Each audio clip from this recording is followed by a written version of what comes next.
Bueno, vamos haciendo las 9 en punto.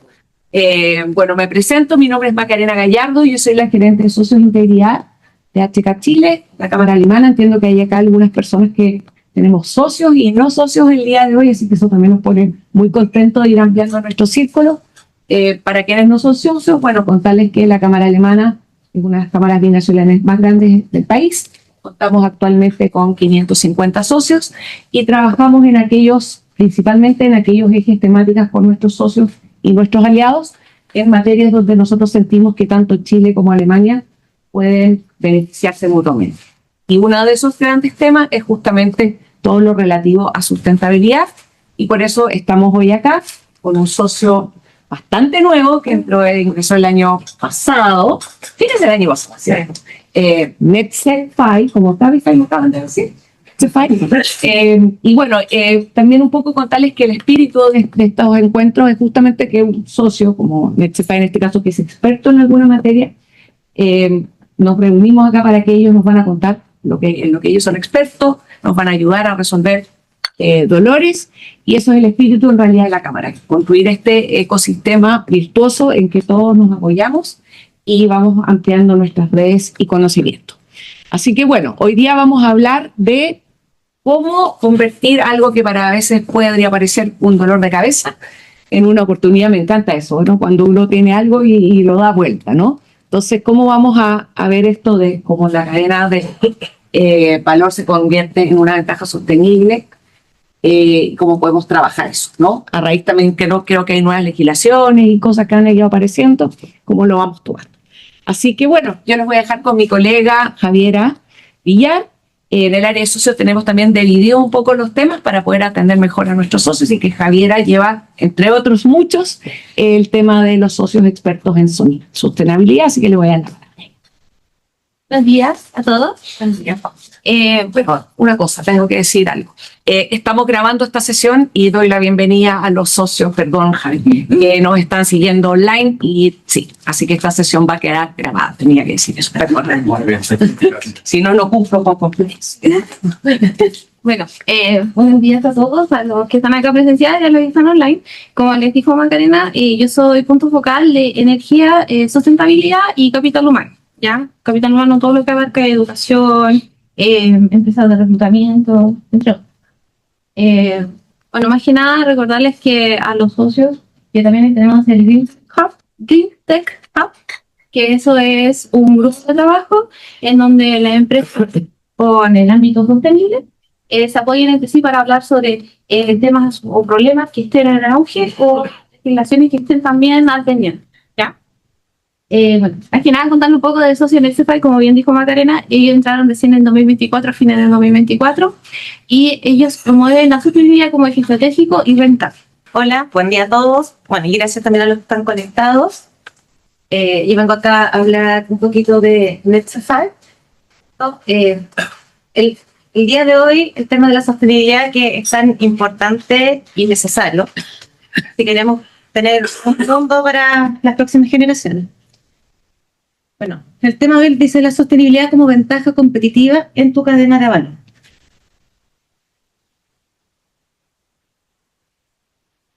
Bueno, un poquito de NetCFI. ¿Quiénes son? Somos quienes demostramos que la sostenibilidad no es solo un deber, es la mayor oportunidad de crecimiento. Somos quienes conectamos empresas que miden, mejoran y conquistan nuevos mercados, mientras suman valor real al planeta. Somos quienes pensamos que un mundo mejor no se sueña, se construye negocio a negocio. Bueno, un poco de la trayectoria y experiencia. Acá unos tantos de los grandes clientes internacionales a nivel mundial que tienen NetCFI con más de 15 años de experiencia en el mercado. Bueno, ¿y por qué esta conferencia? Los equipos de alta dirección tienen un nuevo idioma y se llama sostenibilidad. ¿Ustedes lo hablan o no? A ver, ¿quién tiene sostenibilidad en la empresa? ¿Acá? ¿Alguien? Ah, muy bien. Partiendo. Ah, muy bien. Partiendo. 2, 3, 4. Ah, vamos a entrar. Muy bien. ¿La cámara también? Muy bien. ayudarte a entender los riesgos y oportunidades de transformar tu cadena de valor en una fuente de impacto positivo, rentabilidad y diferenciación. Bueno, ¿qué temas vamos a ver hoy? Vamos a ver rentabilidad y sostenibilidad, esto que va aquí a hablar Luis Rodríguez, sostenibilidad y cadena de suministro con Andrés Cohen, y la experiencia de éxito de Coca-Cola Andina, acá con Fran Valdenez. Rentabilidad y sostenibilidad. Bueno, ¿quién va a ser el speaker? Luis Rodríguez, como les decía, quien es ingeniero industrial, MBA, ejecutivo senior con más de 20 años de experiencia en telecomunicaciones, transformación organizacional y desarrollo de negocios en contextos de incertidumbre. Profesor de posgrado de Innovación y Negocios Digitales de la Universidad de Mendoza, socio His Working y cofundador y director de desarrollo organizacional de Netflix.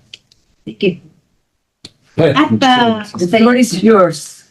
Muchas gracias. En realidad, como les decía recién, eso es lo que he estudiado, es lo que hago para vivir, pero soy padre de 3 hijos, soy mendocino de pura cepa, y la verdad agradezco la invitación de estar acá y poderles transmitir a ustedes, como le decía a Paulina, cosas que quizá todos sabemos o todos vislumbramos o todos necesitamos estar alineados, pero muchas veces no nos damos el tiempo o el ámbito para evaluarlas y entender sobre todo dónde estamos parados todos.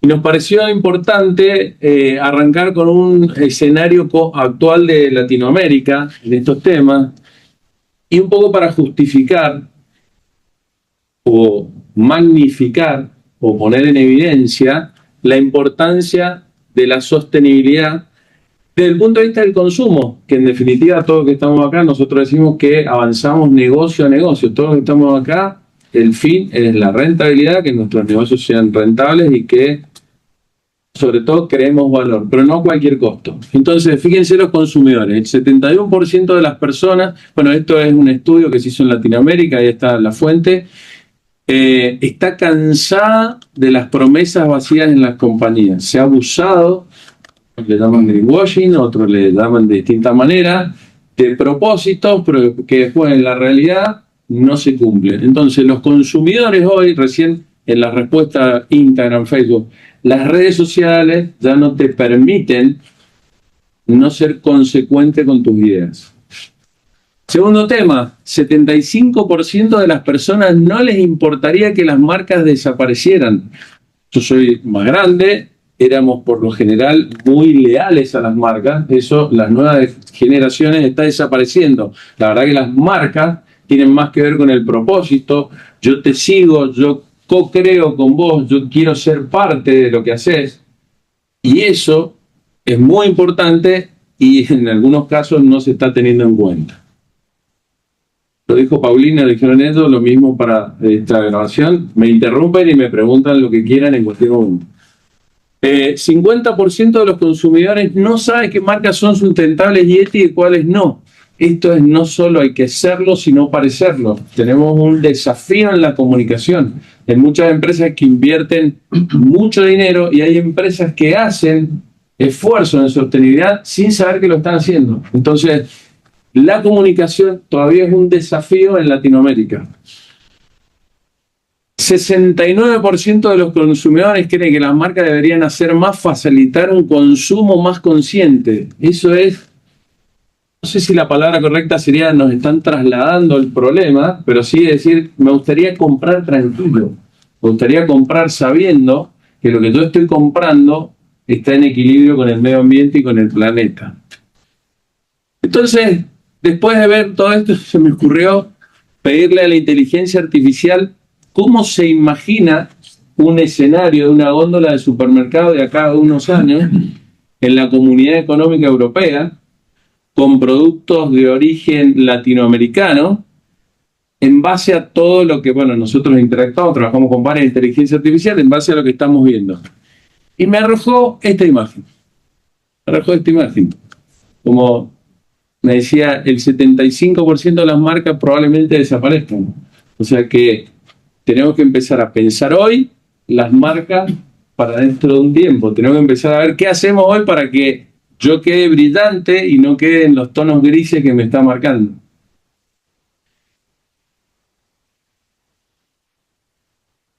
Vamos ahora metiéndonos al tema de sostenibilidad y rentabilidad. ¿Qué opinan de esa imagen? Acá me gustaría un poco interactuar con ustedes. ¿Cómo lo ven? ¿De qué lado se sienten identificados?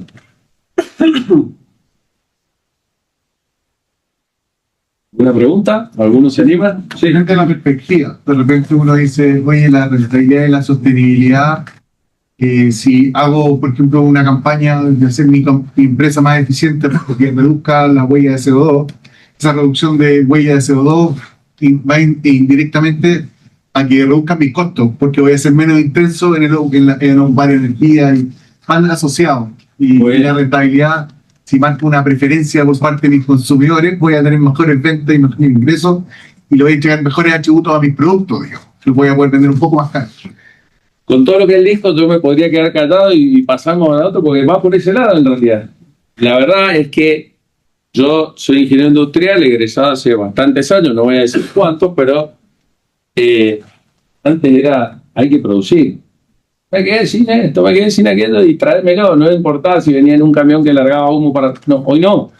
Hoy ya eso está empezando a desaparecer. Entonces, quisimos arrancar con esta imagen porque justamente es una cinchada que no debería existir y ahora vamos a poner algunas slides para demostrar que esto no debería ser así. Ser verde cuesta dinero. Ese es el primer mito y más caro de los directorios. O sea, todavía la sostenibilidad está puesta en una mesa, ahí, y la están mirando y aparece el CFO y yo cómo hago más plata con esto. Y viste, todavía, a pesar de todo lo que le mostramos el consumo en Latinoamérica, todavía, y creo que todos los que estamos acá nos interesa la sostenibilidad, tenemos que hacer un esfuerzo muy grande para que los C-level de una corporación incorporen esto. Y es nuestro trabajo, tenemos que evangelizar, no nos queda otra. Bueno, puse algunos datos que tengo muy mala memoria, entonces puse algunos datos. Las empresas sostenibles superan en rendimiento financiero. Esto le puse las fuentes también. Ustedes pueden googlear, pueden buscar. Esto ya no hay duda alguna. Es un poco lo que dijiste vos. La eficiencia de ventas reduce costos operativos. Acá está. El capital se está moviendo hacia lo verde. Ya enseguida va a hablar Andrés también de este tema. Banco Interamericano de Desarrollo, cualquier línea de financiamiento que ustedes busquen, hoy tiene algún requisito de sostenibilidad para soltar el dinero. Y los inversores, que no son ningunos desbocados y están pensando en el muy largo plazo, entienden que ya no pueden hoy invertir en algo que no tenga un futuro sostenible. La sostenibilidad empieza a ser un requisito, esto es, empieza a ser más evidente. La Unión Europea, si hablar Andrés, pero la Unión Europea cada vez tiene requisitos más grandes. Y también repúblicas como China, con todo lo que podemos hablar de China, también empieza no solo a generar requisitos, sino a cumplir requisitos. Y bueno, acá, si hay algún abogado en la sala, que creo que hay alguno por ahí, evitar multa y disrupción es una ventaja competitiva. La verdad que si un directorio no ve que las ganancias de una compañía pueden perderse en un santiamén porque en algún lugar de lo que yo hago violo una normativa y entonces están en problemas. Bien, pasamos a la segunda. También cambió el paradigma. Esto de el eje de valor gira. Hoy el valor, en el siglo XX, parecido a lo de las hinchadas, el accionista era el que necesitaba maximizar dividendos, no importa cómo. Hoy no. Hoy el valor gira a todos los stakeholders de la cadena, empleados, proveedores, comunidad, planeta. En Argentina hoy hay un problema muy grande con la minería. En Chile está muy avanzado con la minería, pero en Argentina la licencia social impide un desarrollo de un país. Porque está mal vista, porque no cumple, porque ven todo lo que ha pasado en otros lugares. Entonces, las mineras están haciendo esfuerzos muy grandes por empezar desde la sostenibilidad y después armar todo su proceso productivo. Y créanme, está frenado. Yo vengo de Mendoza, una provincia que tiene montaña, todo lo que hacen acá y no hacemos nada. Hay 4 proyectos multimillonarios parados.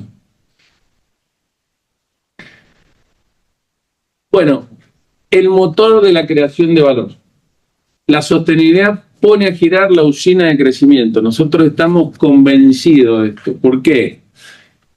Innovación forzada. No me gusta mucho la palabra forzada, pero sí o sí, digamos, tenemos que innovar para ver cómo consumimos menos energía, cómo diseñamos mejor nuestros productos, lo que decíamos recién en consumo, cómo lo saben elegir mejor que mi competidor. Entonces, requiere innovación.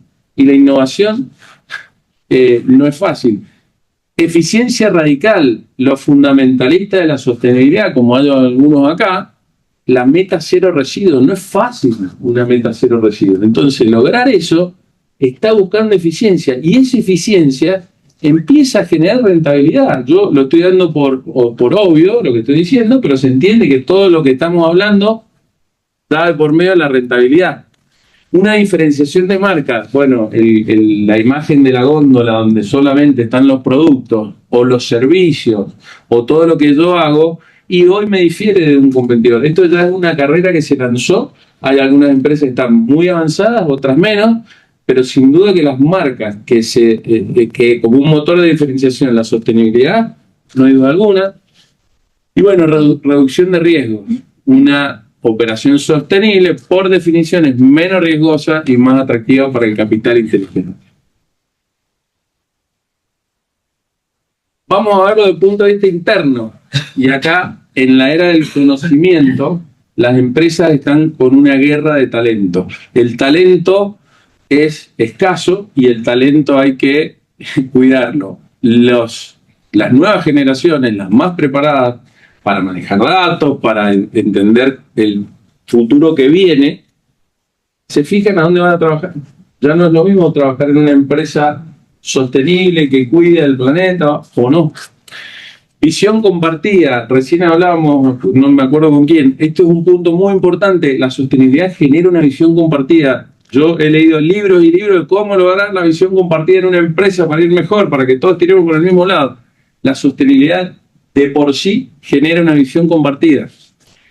Busca excelencia operacional, no voy a repetir de vuelta todo lo que dije antes, y también genera desarrollo entrepreneur. Esto es esos focos de desarrollo e innovación que están escondidos en todas las organizaciones y que hay que tratar de aprovecharlos y que estén. Entonces, por un lado, este motor de la rentabilidad desde el punto de vista interno, nos parece que esas son las partes más importantes, pero ahora vayamos hacia afuera, al mal de mercado. Las empresas que tienen productos y servicios y pueden cobrar un poco más. Les doy el caso de Argentina, la soja, un commodity.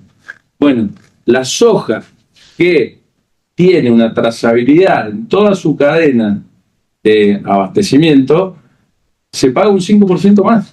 Y es un commodity, la soja es de pasto, pero es un pasto demostrando que lo estoy haciendo bien, no soy experto, pero con siembra directa y algunas otras cosas, después le pueden preguntar a Andrés que sabe más de esto. Pero es un commodity, y entiendo que Chile también con el cobre hay algo similar, pero no quiero terminar ese tema, no soy experto en el cobre. Pero... Disculpa, ahí yo tengo una consulta en el caso de los alimentos. Por favor. Por ejemplo, lo de la soya que mencionabas, ¿qué pasa? ¿Hay estudios qué pasa cuando caen los países, digamos, en crisis económica? Digamos, ahí pasa que el consumidor dice, bueno, tengo que comer y chao con la sostenibilidad, o igual ¿cómo lo ven eso? A ver, hay varias cosas, digamos, no es una sola perspectiva. Vos, primero, tiene que ver hacia dónde vas. Si hacia dónde vas, independientemente de la crisis de tu país, te exige eso y vos no querés perder el mercado, sacrificarás tu rentabilidad, harás lo que tengas que hacer. A Argentina le pasó con la carne, perdió mucho mercado durante algunos años de oscuridad que hemos tenido, pero ahora lo estamos tratando de lograr. No sé si contesto a tu pregunta, pero básicamente... Desde el punto de vista del consumidor, el cambio que hay en la mente del consumidor de preferir cosas sostenibles, si eso se anula frente a una necesidad económica. Yo creo que hay una falsa... Perdón, me permito intervenir. Yo creo que hay una falsa dicotomía entre si bien es verdad que mi producto puede venderse a un precio mayor, en situaciones de crisis, la sostenibilidad me permite tener un menor costo operativo y ser también competitivo en ese lugar. Con lo cual creo que no van a competir. Va a haber una adaptación y el mercado también va a poder elegir marcas sostenibles que además estén en un buen precio de góndola, ¿sí? Y el consumidor que vos estás haciendo referencia, ahora te entendí la pregunta, es uno de los stakeholders y vos le tenés que hacer un producto que lo pueda pagar y que sea amigable con el medio ambiente. No es que tiene que comprar porque tiene que comprar el otro que es más económico y destruye todo. No, no debería pasar eso. ¿Está? Bien. Acceso a capital verde, enseguida lo va a mostrar más en detalle Andrés, pero el capital también no es estúpido, como les decía, está buscando inversiones donde la sostenibilidad genere mejor valor. Nuevos mercados. Las empresas sostenibles ganan mercados, ganan nuevos mercados. Y bueno, lealtad del cliente. El 73% de consumidores globales cambian hábitos por marcas sostenibles. Es decir, yo creo que esto no es tan cómodo como lo que yo tenía, pero es sostenible, entonces lo hago. Bien. No los voy a aburrir tanto. Conclusión. Entonces, la cinchada que estaba al principio, dejamos atrás esa pregunta. La sostenibilidad ya no es parte de la estrategia, es la estrategia. Y es el principal impulsor de rentabilidad a largo plazo. La verdad que los directores deberían estar, no como la foto del principio, deberían estar más en esta posición, entender que es una herramienta de innovación rápida, y que la está usando la competencia, ¿no? Construir una marca que la gente ame y respete, con esta perspectiva, forjar una organización más eficiente y resiliente, a través del mejor capital y el mejor talento. Yo creo que, si ustedes me preguntan de todo esto, la innovación y la retención de talento son dos de las cosas más importantes que la sostenibilidad genera en este motor de crecimiento. Entonces, deberíamos pasar de esta a algo más como esto. Y hasta acá lo que yo tengo que decir, y escucho preguntas si quieren, si no lo dejo a Andrés que continúe.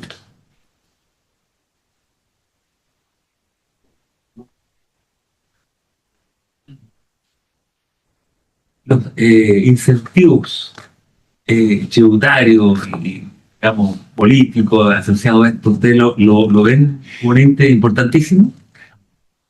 Sí, digamos, los gobiernos deberían ser apalancadores de esto. En algunos lados sucede. Yo el año pasado estuve en Australia en una feria, esa feria era ganadera, pero los principales impulsores de la sostenibilidad eran los bancos.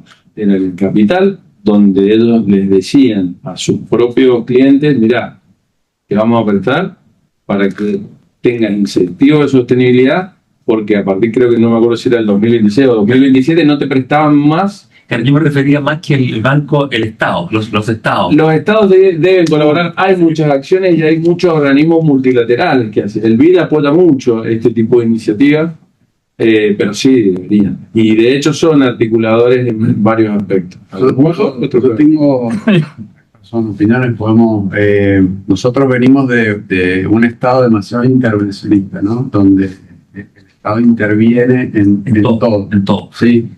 Esta es mi opinión. Cada vez que interviene más el Estado, todo el proceso se hace más ineficiente. Entonces yo creo que realmente hacia donde hay que orientarlo, y el mensaje se debería orientar mucho hacia el consumidor. Si el consumidor es el que termina, el mercado, justamente es el que termina exigiendo este tipo de productos. El gobierno puede tener iniciativas para demostrar la sostenibilidad, como es el programa de Vuelta a Chile, como ahora la provincia de Mendoza en Argentina, o el desarrollo de mercados de carbono, mercados regulados y demás. Pero no creo que sea el principal motor de impulso del Estado. Yo creo que tienen que ser los privados y tienen que ser fundamentalmente los consumidores y esta nueva genética económica de consumidores que están haciendo. Perfecto. Y que presionen al Estado para que genere mecanismos. Perfecto. Sí, estaba el primero. También hay una visión de, en nuestro caso, nosotros hacemos parte eléctrica, Y en nuestro caso, las grandes empresas, los Siemens, Schneider, Siemens Contact, te dan ventajas sobre o sea, para certificarte, te exigen ser sostenible. Entonces, tenés que cumplir montones de metas y eso redunda en que me den mejores precios, me den mejores condiciones, porque mi inversión pasa por otro lado. Entonces, no solo es el Estado, sino son entre privados. Y empieza por efecto cascada, donde los clientes que le compran a estas marcas también le exigen a las marcas nos van exigiendo para abajo, y nosotros también terminamos al que nos trae los productos que también sean sostenibles, porque entran en nuestra cadena. Entonces, en esa parte es donde por ahí no es de gobierno, sino de el que tiene la plata y cómo van esos capitales en cascada llegando a él. Yo coincido. Ahí se apagó el... Hay otro aspecto que es interesante, que de la perspectiva de lo que hablaban de los estados y de los gobiernos, el tema de la Comunidad Europea.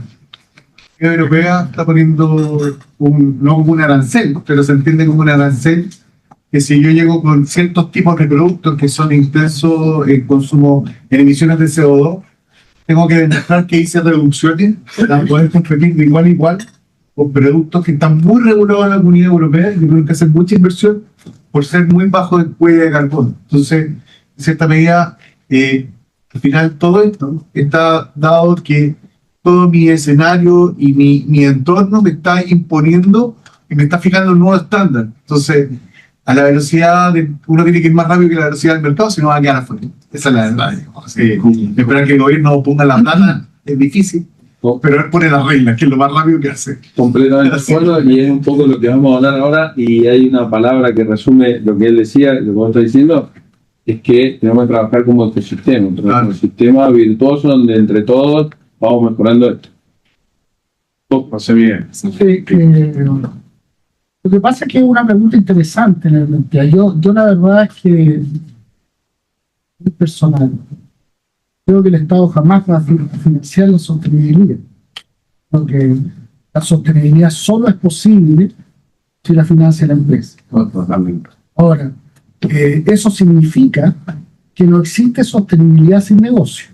O sea, si no desarrollamos estrategias de sostenibilidad con una mirada integral que se alinee al modelo de negocio, que sea una dimensión más del modelo de negocio, la verdad es que no hay posibilidad de ser sostenible. El caso chileno, entonces que tú señalabas en Argentina, el caso chileno, históricamente el Estado, su presencia ha sido regulatoria. Creo que en el último tiempo aún más. Sin embargo, tiene algunos incentivos y algunas palancas. Hoy día, por ejemplo, hay un capital en Anisa, que se llama, que está entregando Cercotec.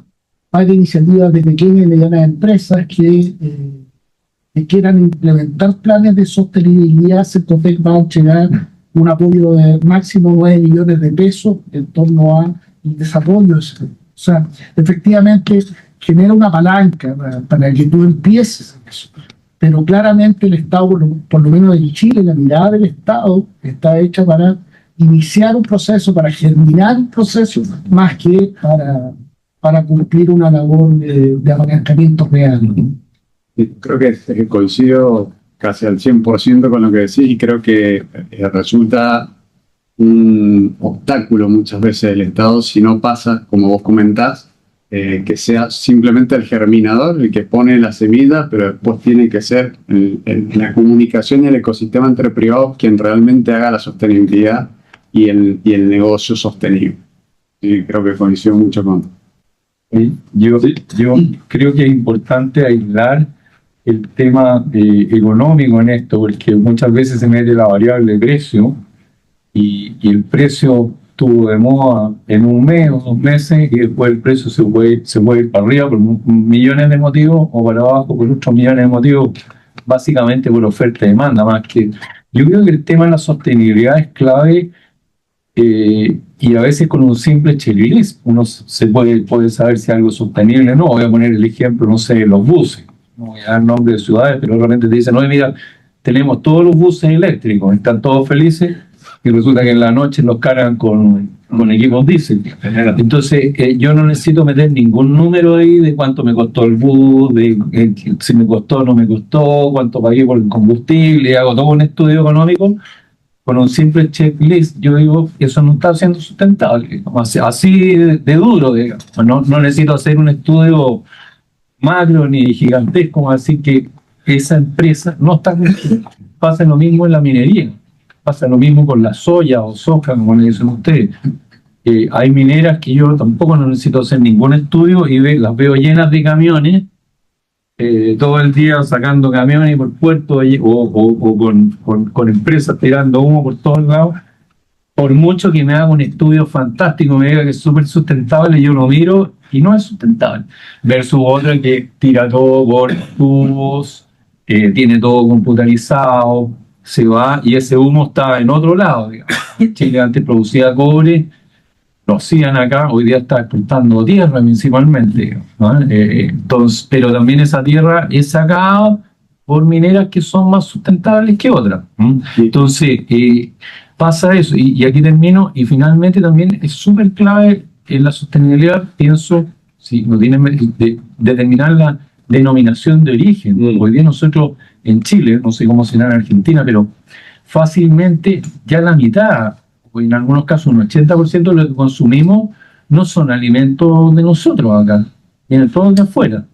Gran parte del mismo Argentina, otro de Brasil, de Chile, y nosotros a veces creemos que estamos comiendo cosas de acá. Y la pregunta es, ¿y eso es sustentable o no? Hablo del punto de vista de salud, incluso sin meter ningún cheque económico. Entonces pasa lo mismo con esa soya, que ¿a dónde va a terminar? ¿Va a terminar en Europa? ¿Va a terminar en un laboratorio? ¿Va a terminar en pescados? ¿Alimentando pescado? ¿Alimentando pollo? Entonces el tema es, pienso yo que hay que aislarlo un poquitito de la parte económica. Insisto, a veces con un simple checklist uno se da cuenta de si una empresa está siendo sustentable. Totalmente de acuerdo, y hay que bajar el lenguaje de la sostenibilidad, un lenguaje que entendamos todos, que es parte de la tarea de los que estamos en esto, que todos puedan entender eso. Y conocer la historia del producto. Vos lo dijiste muy claro. ¿A dónde va esa soya? ¿Sí? La historia ya lo vamos a ver un poquito más adelante, pero conocer esa historia del producto. Yo quería complementar un poco lo de... Me parece valiosa la mirada. ¿Cuál es tu nombre? Alejandro. Me parece muy valiosa la mirada de Alejandro, pero creo que mirándola desde la otra baldosa responde un poco a la pregunta que hacía Macarena. Que hoy día en Chile, efectivamente, me imagino yo que deben haber muchas empresas de transporte público que cargan buses con generadores. Pero la matriz sustentable, no hay vuelta atrás. Ahora, que hay que mejorar en el proceso, hay que mejorar. Pero el consumidor chileno no va a estar dispuesto a que volvamos a consumo de combustibles derivados del petróleo. O sea, eso es un avance. Entonces, lo que planteaba Macarena y la pregunta que planteaba Macarena, que la miraba desde el consumidor, cuando toma la decisión de consumir productos que son sustentables, es una decisión de conciencia, que es mucho más estructural, no es episódica ni coyuntural, es estructural. Y por lo tanto, independiente de lo que suceda y de las crisis, como se planteaba, independiente de eso, la estructura no va a cambiar y el consumidor va a tender a seguir exigiendo que la sostenibilidad se deja de ser moda y empieza a ser valórico. A mí me gustaría decir algo con respecto a todo lo que están diciendo.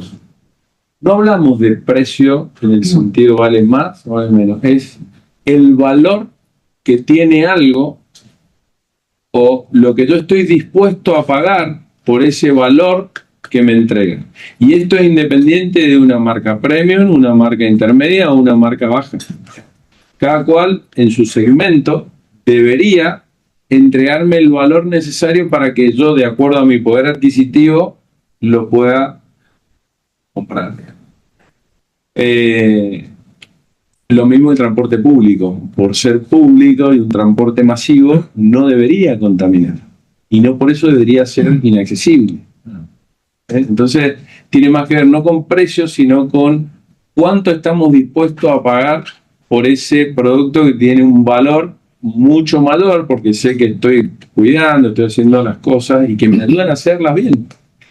Pasa, no sé, en mi casa, por ejemplo, pasan los recolectores y separamos la basura, pero después la juntan y la tiran todas juntas. Acá también. Entonces, podemos decir, yo estoy tratando de ser consciente, estoy haciendo mi parte y me gustaría que el otro también la haga. Entonces, ese agregado de valor a veces no se logra entender. Creo que, Jaime, voy a hacer una pregunta.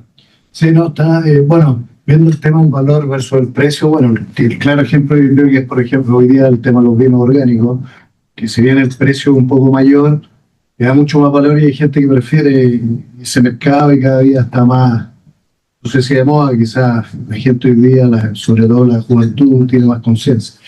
Ahora, en cuanto a la sostenibilidad, el tema, el ejemplo de la soya, yo no sé, o lo que sea, hasta qué punto yo soy responsable de la sostenibilidad después de que mi producto sea vendido. Yo creo que tengo la idea que yo soy responsable de la sostenibilidad en la cadena hacia abajo, pero hacia arriba, si termina siendo consumido por peces o por otros, no sé hasta dónde. Ahora les voy a mostrar hasta dónde llega tu responsabilidad. Ahora les voy a mostrar hasta dónde llega tu responsabilidad y no te va a ver. Va para arriba en el fondo. Sí. La respuesta es que cada vez más, sí, y cada vez más hay control sobre el producto. Empezó siendo un control que tenía mucho que ver con la seguridad de los alimentos, vamos al caso concreto del alimento, y ahora tiene mucho que ver con la responsabilidad extendida del producto, ¿no? Que ustedes acá en Chile han sido bastante punta de lanza con la ley REP también, ¿no? Creo que en eso, la verdad que nosotros lo usamos mucho de ejemplo. Creemos que es una legislación, justamente que hablábamos recién de la legislación, que impulsa a mejorar los procesos. Porque si vos tenés que pagar por el residuo que pones en el mercado, ¿sí?, vas a diseñar tus productos para que no generen residuos. Entonces los vas a eliminar desde el diseño de los residuos, porque si no, tenés que estar pagando un valor más alto finalmente. Y eso hace que todo se empiece a trabajar más eficiente. Relacionado a lo que comentaba Alejandro, la electrificación del sistema de transporte es un paso que hay que dar para que exista demanda, independientemente que la materia energética aún no esté preparada para abastecerlo. Entonces, quizás estamos en un proceso de transición ahora, hasta que la materia energética pueda abastecerlo al 100%. Y listo. Bueno, pero gracias por la intervención de todos. Les agradezco, los dejo con... Sí. Bueno, Andrés va a hablar sobre la sostenibilidad y cadena de suministro. Les cuento un poquito de Andrés, aunque ya lo conocieron bastante. Andrés es ingeniero químico y técnico enólogo de la Universidad Tecnológica Nacional. Es ejecutivo senior con más de 10 años de experiencia en procesos industriales, especializado en desarrollo de estrategias para la reducción de emisiones de gases de efecto invernadero. Speaker en eventos como la Cumbre Mundial de Economía Circular y Bioferia. Socio fundador y CEO de NetCFAE desde el 2017. Empresa multinacional especializada en transformar desafíos ambientales en oportunidades sostenibles y renovables. Los dejo con el...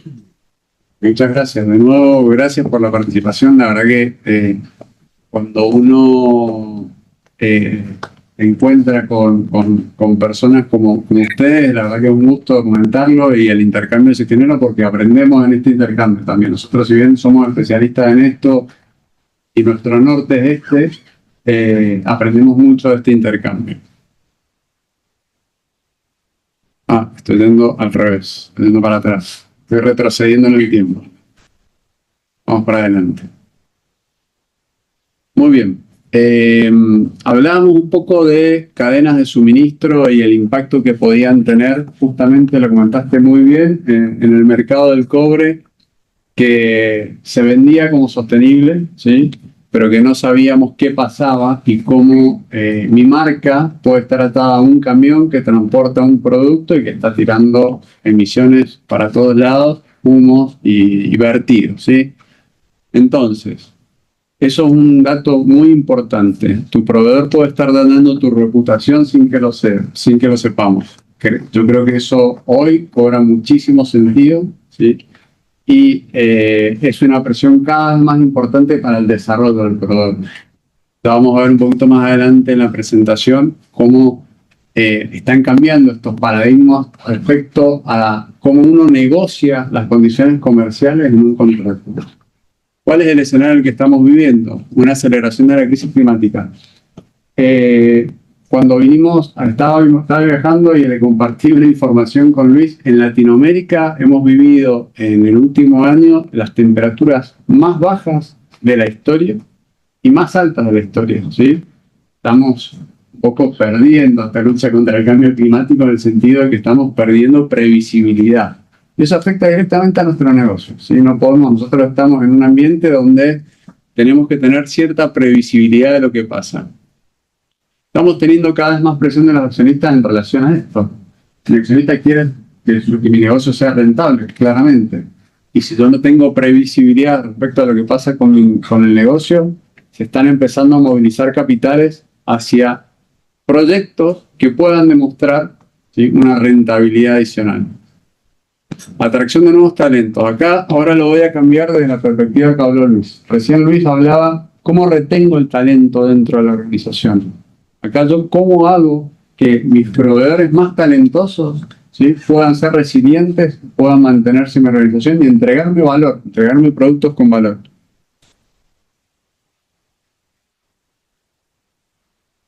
Reducción de costos. Yo siempre hablo de esta falsa dicotomía y coincido mucho, y muchos de los que están acá se dedican a hacer instalaciones industriales, por lo que veo creo que es un perfil. Realmente, y yo he trabajado muchos años en procesos industriales, realmente todos los procesos de innovación, desde reducción de scrap, desde el codiseño del producto, desde el cambio de la materia energética o el contrato entre privados para la compra de energía renovable, me genera una reducción de costos, me hace más competitivo, me está haciendo resiliente respecto a lo que comentaba Macarena recién, de mi consumidor me va a elegir o no me va a elegir, ¿sí? Minimizar riesgos y lograr mayor resiliencia, que es un poco lo que veníamos hablando, y hoy el consumidor quiere saber la historia de mi producto. Esta demanda del consumidor que hablábamos recién. ¿Qué pasa cuando el producto sale de la planta, ¿sí?, y se pone en la góndola? ¿Cómo le doy disposición final? ¿Cómo lo consumo? En la industria del vino se usa mucho, en la industria de bebidas, donde hay una temperatura sugerida. Nosotros cuando evaluamos una huella de carbono de la categoría que tiene que ver la categoría de uso de producto, donde yo el vino blanco lo quiero tomar a 15 grados. ¿Qué impacto tiene que mi producto tenga una sensación organoléptica mejor a 15 grados respecto a consumirlo a temperatura ambiente? Eso tiene un impacto. Bueno, ya lo habíamos hablado, anticiparse a riesgos y cambios regulatorios en diferentes, siempre Europa es punta de lanza, siempre existe esta doble vara, vamos a decir así, que no se sabe si es una protección interna a sus propios productos o realmente una intención de mejorar el planeta, pero que existe, ¿sí? Y por otro lado, la competencia está hablando y nosotros nos tenemos que poder diferenciar en relación a la competencia. Entonces, aquí, cuando el consumidor quiere saber la historia del producto, y eso es muy importante, no solamente de la trazabilidad y la inocuidad de mi producto, ¿cuánto conocen ustedes a sus proveedores? Lo hablábamos recién. Creo que había dado que cerca del 80% no conocía qué hacía su proveedor puertas para adentro, ¿no? Y eso puede impactar directamente sobre mi reputación como marca. Y esta es la punta del iceberg, porque en realidad el 80% del impacto de mis productos pasa fuera de mi operación. Esto, alguien ha medido huella, bueno, tenemos un especialista en huella de carbono, pero alguien sabe de huella de carbono, conoce. Bien, comentame un poco cómo es tu alcance 3 de huella de carbono. Por ahora está un poco en negro. Somos una sociedad accionista, entonces la huella pero mucho más en temas de generación de residuos, no tanto de el uso de un producto, porque no. Pero sí ha sido complejo en el sentido de tener algunos controles. Tenemos cierta elección, por ejemplo, del reciclaje, pero muchas veces la empresa tenemos que elegir una empresa que te genere trazabilidad de ese residuo. Y eso no pasa en todos los mercados, en todas las áreas, con todos los tipos de productos que consumimos para. Eso es muy interesante de una distinción entre una empresa de servicio y una empresa de producto, ¿sí? Que nosotros siempre la clasificamos así. Pero el alcance 3 de la huella de carbono de una empresa, como puede ser la industria vitivinícola, la industria del cobre o la industria de producción de bebidas masivas, es tan grande que yo no tengo posibilidad de entender, o cuesta mucho entender qué es lo que pasa en la casa, o sea, las emisiones o el impacto no pasa en mi casa, pasa en la casa de mi proveedor, ¿sí? Entonces es muy importante entender qué está pasando en ese 80% que está por debajo del agua, es entender cómo podemos minimizar los riesgos para mi operación producto de lo que está haciendo mi proveedor. Y ni hablar si es un proveedor estratégico y ni hablar si es un proveedor único, ¿sí? Hay muchas veces que no hay un proveedor sustituto y ese proveedor lo tengo que de alguna manera mimar, y si además le tengo que exigir temas de sostenibilidad, bueno, estoy compitiendo contra otros que quizás puedan tener una vara un poco más baja. Entonces, las fronteras desaparecieron, la cadena de suministro está en todos lados, es obligatorio medirla, un poco en consonancia con lo que comentaba recién. La Comunidad Económica Europea ya a partir del 2027, si mi cadena de suministro incumple con alguno de los aspectos que tienen que ver con la debida diligencia, tengo multas, y estas multas del 5%, créanme que son multas muy, muy grandes y muy importantes y que a veces me pueden sacar del mercado. Y por otro lado, los accionistas con indicadores como CDP, como Dow Jones, como SASB, ya nos están preguntando también qué estamos haciendo, cómo controlamos, cómo de alguna manera logramos anticipar los riesgos que puede provocar un externo a la reputación de mi organización. Esto es muy importante, ya no, cuando hablamos de materialidad, sí hablamos de la materialidad, el impacto que no tiene solamente que ver con puertas adentro de mi organización, sino puertas afuera. Y después la materialidad financiera, porque si no soy capaz de demostrar que mi proveedor tiene prácticas sostenibles y que mi proveedor tiene un plan de acción alineado a mis estrategias, bueno, tengo grandes posibilidades de perder ese capital hacia mi organización. Entonces, ha cambiado también la visión en relación a cómo me comunico con el proveedor, ¿sí? El modelo antiguo era el del sheriff. Yo iba a la planta de mi proveedor, hacía una auditoría y le decía, mire señor, usted no está en condiciones de ser proveedor mío porque no cumple con tal y tal o cual requisito. Pero ¿qué pasa? Hay proveedores que, lo comenté recién, no tienen sustitución, ¿sí? Y de esa manera, la nueva forma de desarrollar un proveedor tiene que ver con un modelo colaborativo. Yo tengo que entrenar y tengo que ayudar, y esto está muy bien porque la sostenibilidad creo que lo que ha logrado es cascadear estos estándares que antes eran lujos o se veían como lujos para grandes empresas, empiecen a cascadear a las pequeñas y medianas empresas y que estas empresas puedan adoptar prácticas de sostenibilidad. Y en eso es muy importante. Tenemos que ser entrenadores de nuestro proveedor, tenemos que integrarlo y ayudarlo a desarrollarse en torno al desarrollo sostenible. ¿Qué herramientas existen? Bueno, nosotros en general, y esto es un poco por los años de experiencia que vivimos trabajando en esto, siempre trabajamos en 4 ejes estratégicos, que tienen que ver con la gestión del carbono, la gestión del agua, vamos a decirlo, la gestión con sus grandes metodologías que se pueden utilizar, la circularidad, pero no solamente de la gestión del residuo, sino de la prevención del residuo y justamente el impacto social. Para esto hay un montón de metodologías que me permitan justamente evaluar el impacto del ciclo de vida. Ahora ya no se habla del impacto que pasa puertas adentro o desde la puerta a la puerta de mi fábrica. Ahora tengo que entender qué pasa en la extracción de las materias primas y además tengo que entender qué pasa en el fin de vida de mi producto, ¿a dónde va ese producto? ¿Sí? ¿Cómo impacta en otras cadenas? Para eso tenemos que diseñar herramientas que sean accesibles, ¿sí? En esto queremos que las grandes innovaciones tecnológicas, y hoy creo que hay 3 temas que son los más, si nosotros hiciéramos un trending topic, creo que hay sostenibilidad, inteligencia artificial y tecnología, creo que son las palabras que ganarían. Entonces la sostenibilidad ya no es una elección, la tecnología ya no es una innovación, una elección, y creo yo que la inteligencia artificial todos la utilizamos y no es una elección, y la tenemos que saber utilizar y la tenemos que saber poner a disposición nuestra. Bueno, aquí en esta imagen le agradezco al ingeniero Rodríguez, que es un gran usador de inteligencia artificial. Nuestra cadena de suministro y el ADN de nuestra cadena de suministro puede ser un motor de innovación, un escudo de resiliencia que nos permita justamente adaptarnos y crecer de manera conjunta. Creemos que hoy ya las negociaciones no pasan exclusivamente por precio. Ahora vamos a ver y escuchar el caso de Andina, cómo están interaccionando con sus proveedores.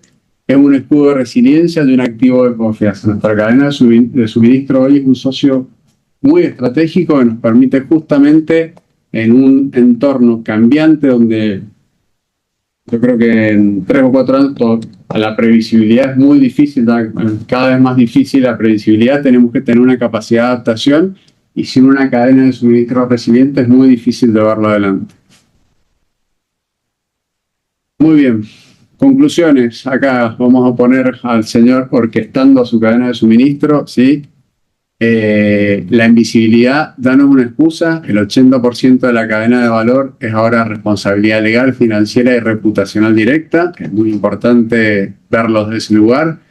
Nos tenemos que salir del rol de auditor o policía de los proveedores y convertirnos en un arquitecto de un desarrollo de nuevos modelos económicos donde el proveedor es un socio estratégico, hay que cuidarlo y hay que ayudarlo a progresar.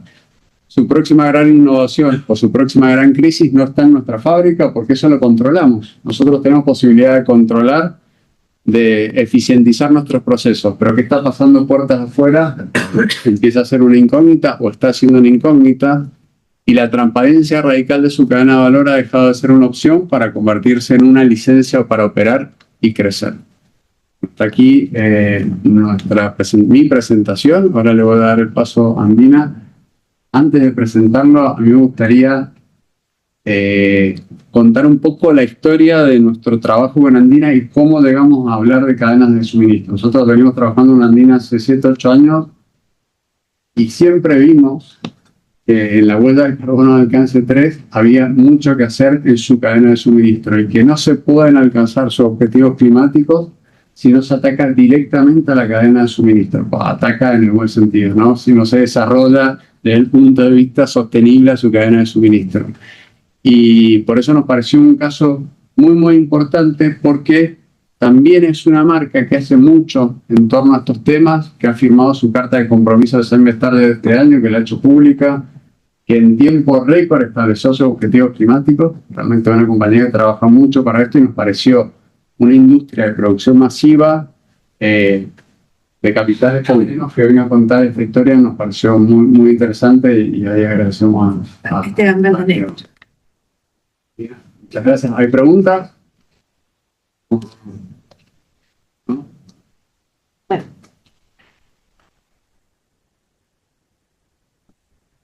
Esteban Bernadette nos va a hablar del caso de Coca-Cola Andina. Él es de abastecimiento estratégico. Sí, correcto. Así que ahí les va a hablar de su caso y las preguntas de las personas que están en línea, para que no se preocupen, las vamos a responder cuando termine la presentación.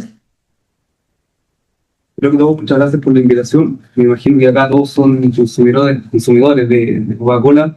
No sé si prefieren Coca-Cola original, Coca-Cola cero, bueno, su preferencia por ahí. Light. ¿Light? Sí. Eso está bien, eso Sí, también, mirad. Ahí, como dato en general, nosotros somos el país número 2 consumidor de Coca-Cola original. Vamos súper bien también en términos, somos segundo, tercero. Primero está México con el primer y segundo lugar. No tengo rara porque finalmente los países se dividen los territorios geográficamente en quién embotella la bebida. Por ejemplo, en Chile yo represento Coca-Cola Andina, está en Bonor. Nos repartimos geográficamente, del sur hacia Bonor y el norte Arica, y todo lo que es norte Chico y Santiago Centro y regiones, lo hace Coca-Cola Andina. Eso como súper en general. En términos de lo que vamos a hablar un poco hoy día, la presentación es que igual es súper extensa, tiene harta información, resume, y voy a tratar de resumir todo lo que comentó Luis y Andrés, en el sentido de que qué genera esto y por qué no hemos apoyado en Nexify. En el fondo es por generar esta ventaja competitiva y poder ser un actor importante en el mercado, y finalmente porque nosotros nos debemos a nuestros consumidores. En este caso, yo que soy consumidor de Coca-Cola, y me imagino ustedes del agua, como el jugo, la bebida, los vinos, cerveza, etc. En general, voy a leer un poco el objetivo de esta presentación. Le hacemos a todas las operaciones, tanto en Argentina, Paraguay, Brasil y Chile. El fondo es promover el desarrollo sostenible de nuestros proveedores, alineados con las metas de sustentabilidad andinas, esto también de Andina, como también de Coca-Cola Company, que finalmente quien nos rige y un poco la Biblia y el camino que tenemos que seguir, y nosotros nos tenemos que acoger a eso. Seguir los mismos pilares de estrategia que tienen en la compañía. En términos generales, y qué es lo que nos mueve este año, en el fondo son 3 puntos súper importantes. Que una, acción por el clima, y lo habían comentado, el tema de la carbonización, huella de carbono, la conexión con las comunidades, y aquí hemos estado súper fuerte en el sentido de que, por ejemplo, nosotros estamos físicamente en la planta Renca en Santiago, que estamos tratando de hacer desde el abastecimiento estratégico en las diferentes categorías, porque a mí me toca, por ejemplo, comprar todo lo que conlleva la bebida, o sea, el azúcar, la tapa, la resina, el clarificado, las pulpas, y después todo lo que pasa a la bebida, o sea, la caja, el pallet, el film, el cartón separador, y después viene otro equipo, en el fondo, que es la parte estratégica de transporte, que es quienes llevan toda esa magia y esa fabricación al cliente, ya sea en la botillería, el supermercado o a ese destino. Y en ese sentido, hemos tratado de generar esta conexión con las comunidades, en el sentido de buscar a proveedores locales, por ejemplo, de la misma comuna de Renca. Hasta hace un tiempo atrás teníamos al típico Aramark, que por ejemplo el de los casinos, y teníamos un tipo kiosco en el segundo piso de nuestro edificio. Se generó una licitación donde invitamos a participar a proveedores que sean de la comuna, o cercanos a la comuna, y finalmente hace, yo diría, unos 4 o 5 meses tenemos una persona que, de hecho, una señora con su hijo trabajan en este kiosco, a moldearlo un poco, para darle un poquito no el típico negocio como, no sé, uno va al castaño o algo así como súper industrial. Esto es un poquito más casero y da esa conexión, y también la atención es súper diferente. Es un poco lo que buscamos, y tratar de también potenciar a ese producto que pueda ingresar, por ejemplo, en Carlos Baldovino, que también tenemos una planta en Maipú o en Puente Alto. Entonces, es tratar de hacer eso y esa conexión con las comunidades, y a eso, a ese punto, con todos esos proveedores que pueden estar cerca y son potenciales para trabajar con nosotros. En términos de la conciencia hídrica, acá pasa también un tema de la parte estratégica que vemos nosotros. Hay un equipo también que está a cargo de todo lo que es energía y agua, y está en constante desarrollo de proyectos que tienen que ver con esto. Y este constante desarrollo de proyectos no solamente va en que nosotros como área de abastecimiento y compradores o categorías de las categorías tenemos que buscar, sino que también los proveedores te desafían y el consumidor te desafía a ir buscando nuevas alternativas y para dónde estamos moviendo. Y también es un tipo de ejemplo para no sé, para las diferentes empresas, y quizás algunos están en el rubro, otros no, de seguir la tendencia a la cual nosotros estamos migrando, que también es la tendencia, y los proveedores que finalmente son los expertos en la materia y son quienes a nosotros les presentamos una necesidad, y ellos son finalmente quienes vienen y nos presentan las soluciones, nos aterrizan un poco. Todas estas ideas magníficas de Coca-Cola de repente vienen mucho de los equipos de marketing, y es como, padre, necesito esto, y de ahí viene abastecimiento, no solo abastecimiento con calidad, SOP, planificación, producción, aterrizar esa idea, llevarla al proveedor, trabajar en conjunto con el proveedor, como decía Andrea hace un momento, trabajar en conjunto con el proveedor para buscar la mejor solución posible. Y eso es súper entretenido, porque al final es como no es transaccional, no es llegar y comprar un insumo, comprar, no sé, una lata, una tapa, sino que hay un desarrollo detrás de conocer al proveedor, de conocer sus certificaciones, de homologar también entre los proveedores para hacerlos comparables. Y en el momento, por ejemplo, nosotros en los procesos de licitación, esto un súper contexto de los procesos, hacemos el proceso de licitación, invitamos a los proveedores, y le comentaba a Andrea y a Luis en la mañana que dedicamos mucho tiempo, por ejemplo, no sé, planificamos una vez al año todas las licitaciones que tenemos 2025 en enero. Entre enero y junio empezamos a buscar toda esta data con los proveedores, y es difícil de recopilar, y los proveedores de repente te dicen, estoy trabajando en esto, pero no hay nada, ninguna certificación que te lo asegure, y nosotros como abastecimiento perdemos un poco el foco de cómo hacerle seguimiento a eso. Y ahí es donde entra Andrés y Luis a bajar esa información, homologarla y poder tener la trazabilidad de dónde viene. Y si es fidedigna también, que eso es súper importante. Sí, se confunde. Sí. Ya. Y esto en general como lo que es nuestro negocio, y esto lo pueden ver también en la memoria del 2024, está toda esta información. De hecho, pueden comparar las memorias 2024 hacia atrás y ir viendo cómo ha ido evolucionando Coca-Cola Andina en este sentido, y fue entretenido. De hecho, son hartas páginas, pero hoy día tenemos metí los dos textos, los comparar y sacar el punto más importante, y quizás un poquito más fácil de análisis. Y después te vaya el punto más fácil que queréis buscar o particular que te pega a ti en la que estáis buscando. Y en general tenemos pilares estratégicos que están, como les decía, en la memoria, que obviamente siempre buscar el liderazgo del mercado, y esto choca directamente con el tema de la rentabilidad y lo que quieren los socios, ¿ya? La amplitud del portafolio, y esto va un poco de la mano de no solamente vender bebidas, sino que también vender agua, vender jugo, vino, cerveza y quizá otros insumos por ahí, helado, de hecho, de Guayarauco. La eficiencia y productividad, y acá es donde nos metemos de foco a lo que es la sinergia que tenemos los equipos. Y si bien yo trabajo en el área de abastecimiento estratégico, hoy día, por ejemplo, lo que yo estoy trayendo de mis proveedores año 2025, yo lo negocié hace 1 año, 2 años, inclusive 3 años atrás. Entonces, como que hoy día estoy tratando, año 2025, lo que me llega, yo lo estoy controlando, que llegue de acuerdo a lo que yo negocié, lo que busqué. Que estoy mirando ahora, la visión que tiene Coca-Cola en 10 años, 15 años, 20 años, lo que tiene Andina. Entonces, en función de eso voy trabajando y le voy presentando los desafíos a los proveedores, de decir, padre, necesitamos esto, ¿cómo lo podemos hacer? Finalmente los proveedores, como les decía hace un momento, son los expertos y son el guía por el cual yo voy a conseguir mi objetivo. No sé si tienen una duda hasta el momento. Perfecto. Entonces, abajo voy a saltar la parte de los temas materiales para ir a los puntos que nosotros hoy día, y de hecho desde el año pasado, empezamos a preguntar a los proveedores, en el fondo, primero un primer barrido en qué están, por ejemplo, el tema de consumo hídrico. ¿Qué están haciendo los proveedores? En este caso nosotros mismos, de hecho en las casas, nuestra familia, etcétera. ¿Qué estamos haciendo para poder disminuir, por ejemplo, el tema del consumo hídrico que tenemos, tanto en las casas, en la oficina, en las plantas industriales, etcétera? Entonces, ¿qué nos pasó y qué información nos llegaba? Que muchos tienen el típico proyecto de las llaves que están con sensor, o el botón que tiene un cierto límite de agua que te arroja cuando vas al baño, o muy similares. Pero en términos de proyectos grandes, por ejemplo, hay poco, no se ve tanto en nuestros proveedores que estén haciendo proyectos a largo plazo, o a menos que sean, por ejemplo, industriales que efectivamente ocupen agua en sus procesos. En tema de la mirada circular, y acá un poco lo que estaban hablando hace un momento con la ley REP y la ley PUSO, que tiene que ver uno por el lado de la responsabilidad que nosotros tenemos como proveedor de insumos, y por el otro lado, hoy día que tenemos el tema de los plásticos de un solo uso, y es donde nos está pegando. Por ejemplo, hace un tiempo atrás me tocaba comprar los vasos, estos de polipapel que antes era 5 años atrás, el polipapel salió una alternativa que era el PLA, que finalmente todos decían que era compostable y todo el tema. Y se hicieron un montón de exámenes, de pruebas de laboratorio, de hecho en el DICTUC, y no me acuerdo del laboratorio de USACH, que finalmente sí son compostables, por ejemplo, pero bajo condiciones súper como específicas, y claro, en 6 meses, súper controlado. Entonces, en el común diario, por ejemplo, que todos, me imagino, tomamos café en la mañana, pasamos a los distintos locales de venta de café, lo que sea, creemos que ese tarrito, ese vasito, lo podemos tirar en el árbol y se va a compostar.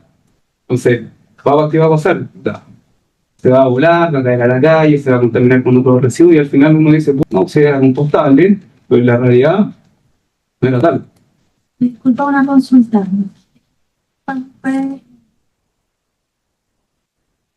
Bien cuestionas. No salía la película. Ya. Son raros. Ya lo tenemos controlado. Con respecto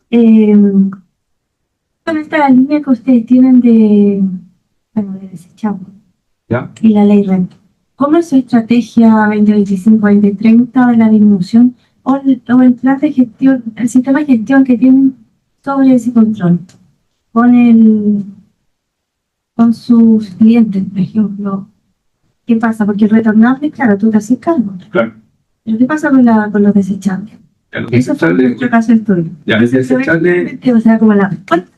Si fue bueno o no lo que nosotros indicamos.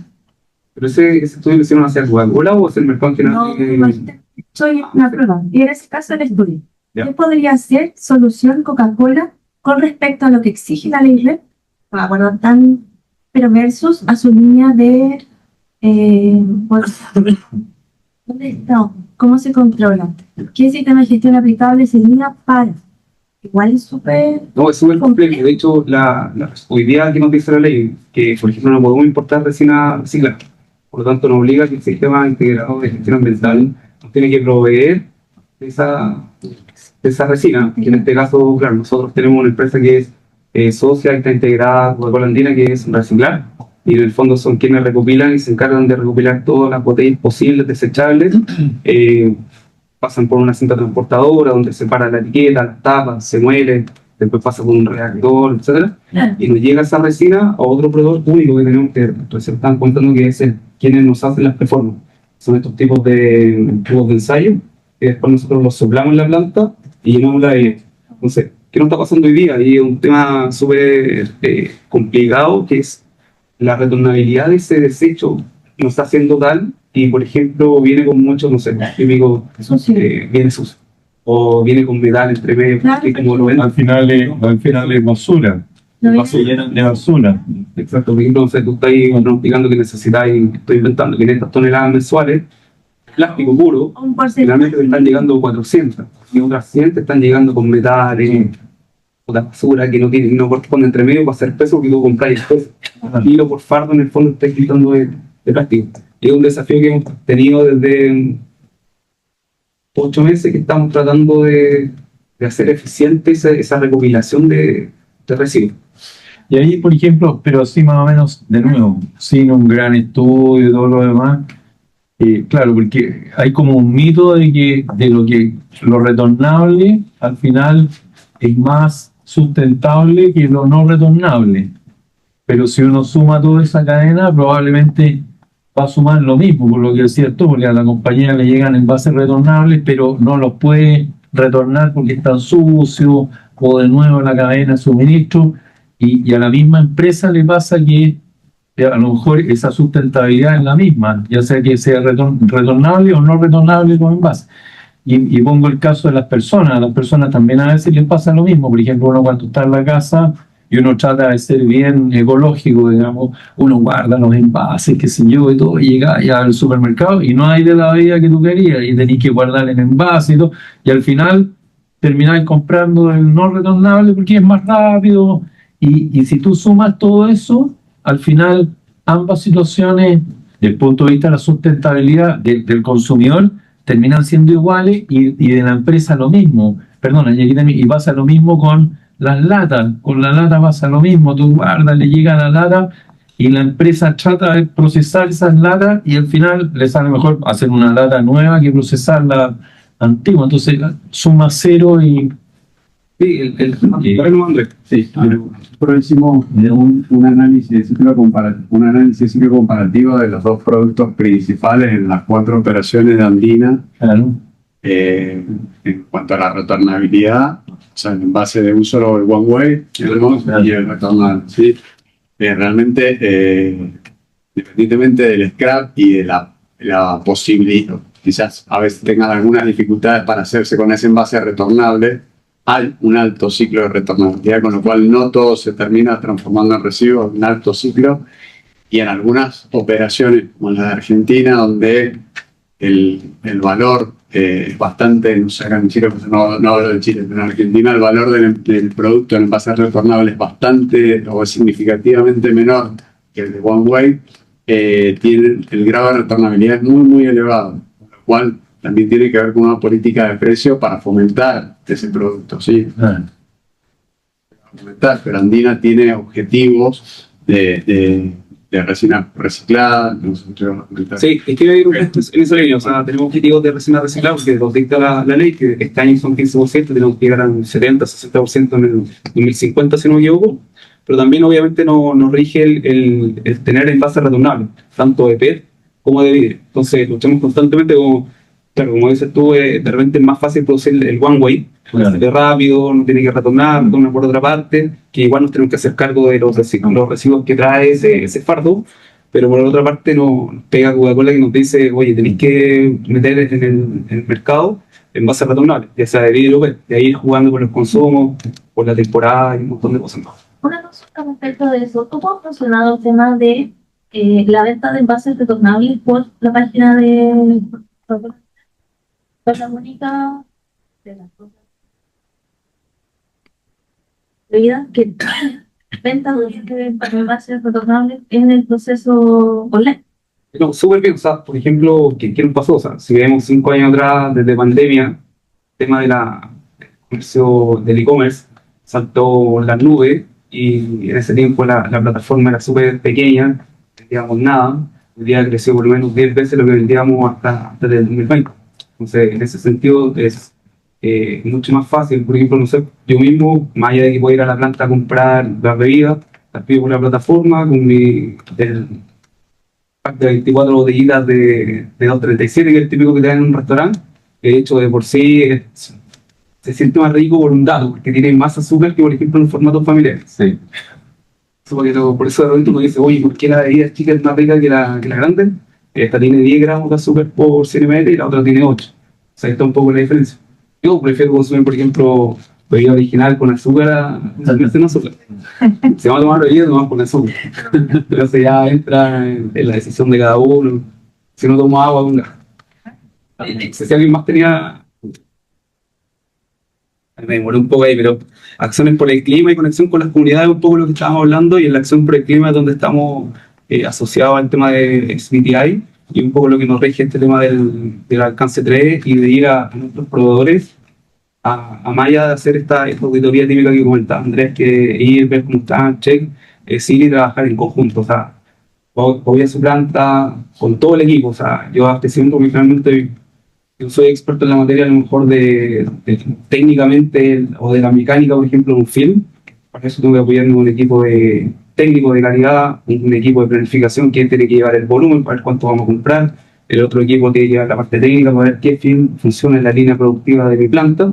Y voy con la parte un poco más comercial y englobando todo esto. Entonces, finalmente eso es lo entretenido que les comentaba antes, que es un trabajo en conjunto, es tratar de hacer sinergia en la empresa para poder generar esta ventaja competitiva en el largo plazo. Y si no lo hacemos hoy día, finalmente vamos a ir atrasados siempre con nuestra competencia, ya sea en el rubro que estemos, vamos a estar atrasados en ese sentido, e ir mirando este foco como, o sea, 10, 15 años por lo menos a avanzar. Acá, sorry, se me quedó pegado varias, está repetido, pero en el fondo lo importante acá son las dos imágenes, que acá está el equipo de sostenibilidad de Andina, en el fondo, ¿qué es lo que hacemos? Y un poco la visión que se tiene, que sea sostenible para todas las operaciones de la región. En este caso están representantes de Chile, Argentina, Paraguay y Brasil, que recorren todos los países una vez al año, y en el fondo tratar de tener este feedback de qué están trabajando ellos, qué están trabajando con sus proveedores, compartir los proveedores también, y buenas iniciativas o nuevas iniciativas que estén en el mercado, y que quizás nos puedan servir a nosotros, y ahí va un poco el trabajo que tenemos que hacer con nuestros proveedores, como, oye, ¿saben qué? Estuve en Brasil, con el proveedor X, están desarrollando esto, tú lo tenías en mente, lo has trabajado, no sé, o tenías alguna conexión con algún proveedor de la región, etcétera. Y ahí empezar a hacer ese juego de decir, oye, tenemos línea, veamos el proyecto, hagamos un caso de negocio, es rentable, no es rentable, es viable o no es viable, cuánto tiempo, etcétera.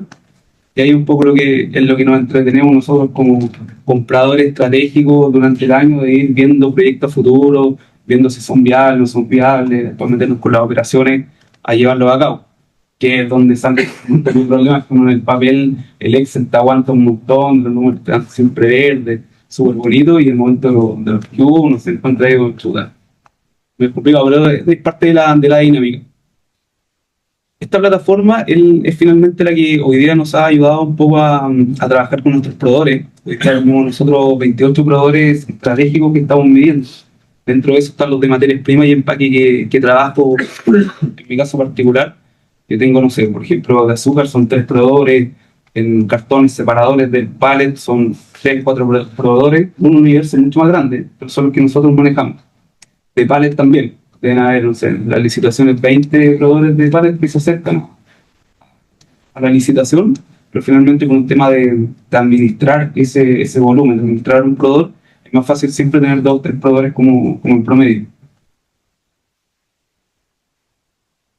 Esto es también parte de las estrategias que tenemos, y desde el año pasado agregamos este ícono que dice valor local, que un poco convergen las dos áreas importantes del ACG, que es el fondo social y de gobierno. En el fondo es cómo nosotros creamos ese valor local con nuestros clientes, en el fondo, y con nuestros proveedores, también regido siempre por los principios rectores de Coca-Cola, que en el fondo nos dicta de las buenas prácticas de manufactura, de que, por ejemplo, no trabajen niños en las operaciones de nuestros proveedores, y un montón de lineamientos también que nosotros tenemos que seguir y que son auditados año a año por Coca-Cola en todas las plantas y a nuestros proveedores para poder cerciorarse que efectivamente lo estamos cumpliendo. Eso a nuestro parecer es súper bueno y nos deja la tranquilidad de que estamos haciendo las cosas bien y que el consumidor el día de mañana, típico que realmente no se desean la ropa, por ejemplo, que se produce en Bangladesh, con trabajan niños. No queremos eso con Coca-Cola, sino que estar seguros nosotros y principalmente nosotros que somos el área de compra de abastecimiento, estar seguros de que nuestros proveedores cumplen con estos criterios y que no estamos faltando a ningún punto legal de ningún país ni región. Pero eso nos deja tranquilo el trabajo, de levantar todos los días tranquilo y estar haciendo las cosas bien. Acá tenemos un par de casos de éxito de la compra local que hemos hecho. Por ejemplo, desde el año pasado estamos haciendo rutinas quincenales con el equipo de abastecimiento, un equipo también de sostenibilidad que está aquí por el directorio, y las comunidades. Estamos haciendo dentro de eso, ahí se ponen cada cierto tiempo, cada 4 o 5 meses, un stand de proveedores, por ejemplo, de las comunas cercanas, ya sean de Renca o donde tenemos las plantas productivas, para que vayan a mostrar su producto y puedan vender en la misma planta. Entonces, también está esa como incentivo a los proveedores, no solamente que nos puedan brindar un servicio y vender un producto o servicio propiamente tal, sino que también que se hagan conocidos dentro de la empresa. En términos de definiciones, ya acá está un poco el tema de las pequeñas y medianas empresas, o micro y pequeña y mediana empresa. Por ejemplo, este dato que aparece acá abajo, el 50% de órdenes de compra que hemos emitido a microempresas, ayer lo actualizamos y eran cerca del 67% de órdenes de compra. Entonces, la magnitud de la orden de compra que hacemos a los proveedores es súper grande. Ahora, también hay un trabajo detrás que, por ejemplo, nosotros no estamos haciendo órdenes de compra cada rato. No sé si ustedes trabajan con SAP, pero tienen contrato un marco, que finalmente yo se lo brindo a mi usuario cliente interno. Yo negocio todos los precios, las condiciones, y él solamente coloca cantidad, precio y se dispara la orden de compra. Es un poco automático y eficiente el proceso. Considerando que le están comprando a MIPYME, ¿han trabajado también los ciclos de pago en relación a plazos? Sí. De hecho, eso iba a comentar un poco más adelante. En el fondo, dentro de nuestro objetivo, y que obviamente el objetivo va ligado siempre a un bono, o mayormente a un bono, va a parte del pago al proveedor. El pago al proveedor es que el año pasado lo empezamos a medir. Claro, les pagábamos, yo creo, hace 5 años atrás le pagábamos el 20% de IVA. Fuimos subiendo, el año pasado llegamos al 93%. Hoy día estamos cerca del 95-96% de los proveedores que estamos pagando. ¿Dónde está el dolor o el principal motivo por qué no les pagamos a tiempo? Porque de repente las recepciones del producto no se hacen a tiempo. Entonces, dando vuelta ahí, no se puede contabilizar y por ende no le podemos pagar al proveedor. O sea, ahí está el trabajo interno de trabajar con las áreas de operaciones principalmente. Decirle, compadre, tenéis que recepcionar a tiempo porque esto le pega al proveedor. ¿Qué le pega al proveedor? Y de repente le damos también la línea al proveedor de que si no te pago a tiempo, que me vaya a bloquear la cuenta, y así yo he dicho a mi área de operaciones para que recepcione. O sea, un poco ese juego de trabajar en conjunto con el proveedor, pero finalmente yo necesito que llegue el proveedor. Porque si no, el gerente de operaciones me llama, y no llegaron las tapas, no llegó el film, no llegó la etiqueta. ¿Por qué? Porque no recepcionamos una orden de compra. Algo súper básico, que al final repercute un montón en el flujo de caja del producto, y sobre todo cuando son pequeñas empresas, que les pega. O sea, parte de nuestra responsabilidad también estar encima de eso y trabajar en conjunto con ellos. Junto con eso, de pagarla a tiempo, también está el tema que alguien comentó por ahí, el tema de Cercotec. Nosotros tenemos alianzas con Cercotec para que los proveedores se puedan acercar. En este caso, principalmente lo hemos hecho con los proveedores transporte, que en este caso es transporte andino a refresco. No se ve las láminas, esto es netamente visual. En el fondo, los proveedores de transporte con quienes nosotros identificamos que tenían mayores problemas, por ejemplo, con sus temas contables, con el pago de la remuneración y todo eso, le dijimos, ya, mira, tenemos un acuerdo con Cercotec, donde tú puedes decir, trabajar con Cercotec te va a hacer un análisis o un catastro en qué puntos débiles tienes tú que te podrían capacitar. Entonces, tienen la posibilidad hoy día de acercarse a Cercotec, trabajar en conjunto con ellos y poder capacitarse para mejorar el fondo, porque esto, como trabajamos en conjunto y hacemos sinergia, entre la medida que ellos trabajen bien, el trabajo repercute hacia arriba y agua arriba y el cliente final termina contento. Y es principal, las cadenas tradicionales, la botillería, supermercados, etc. ¿Cuáles son nuestros focos? ¿Cuáles son nuestros focos hoy día, englobando todo lo que es sustentabilidad y sostenibilidad?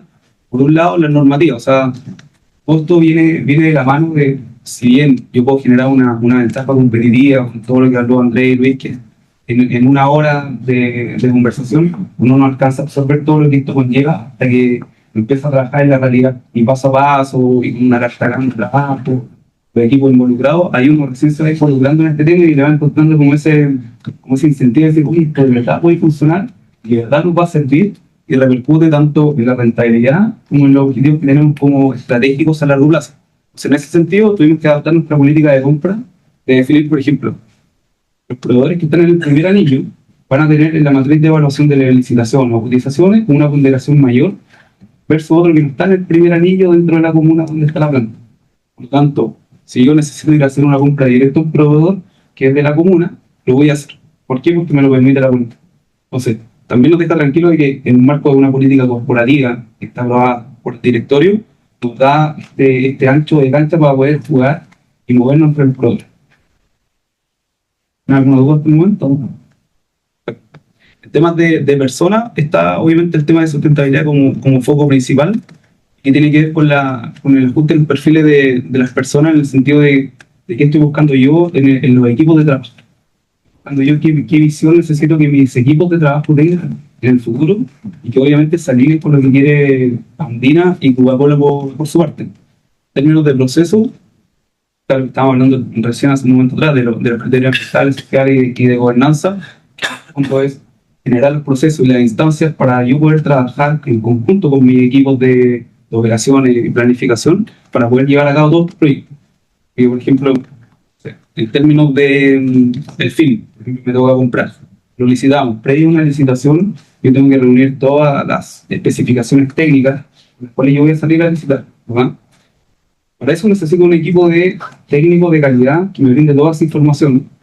Después necesito un equipo de SOP, planificación, para que me brinde volumen de compra, la planificación de compra.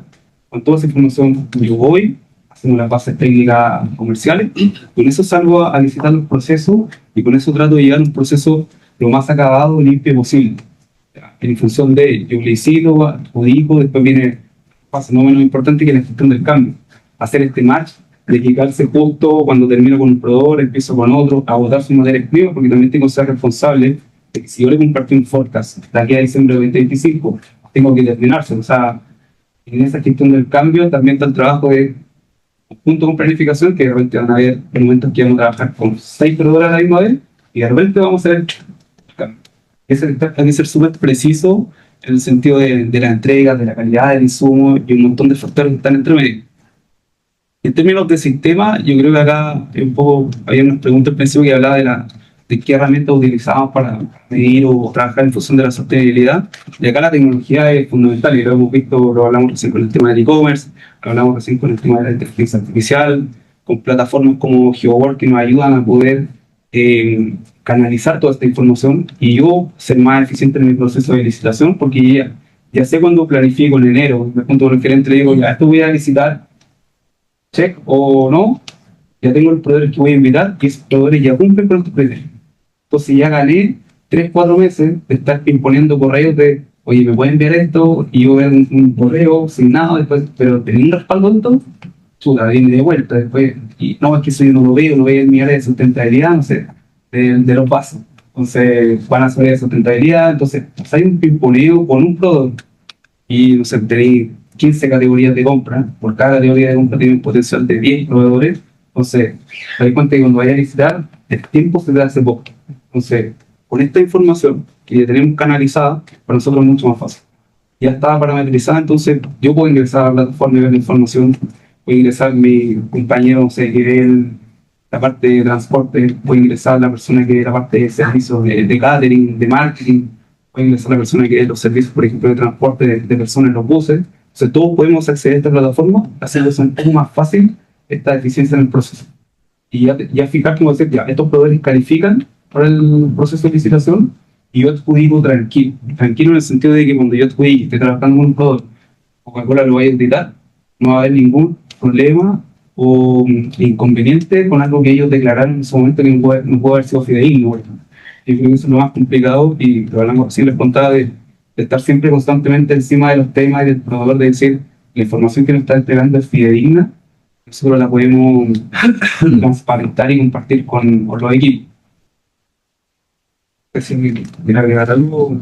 Yo quiero, cuando nosotros empezamos a trabajar con Ina en este tema, uno de los focos de dolor que tenía justamente el equipo de compras era: nosotros no somos especialistas en sostenibilidad, entonces necesitamos tener un lugar donde los proveedores puedan estar evaluados en estos aspectos que para nosotros no son transparentes.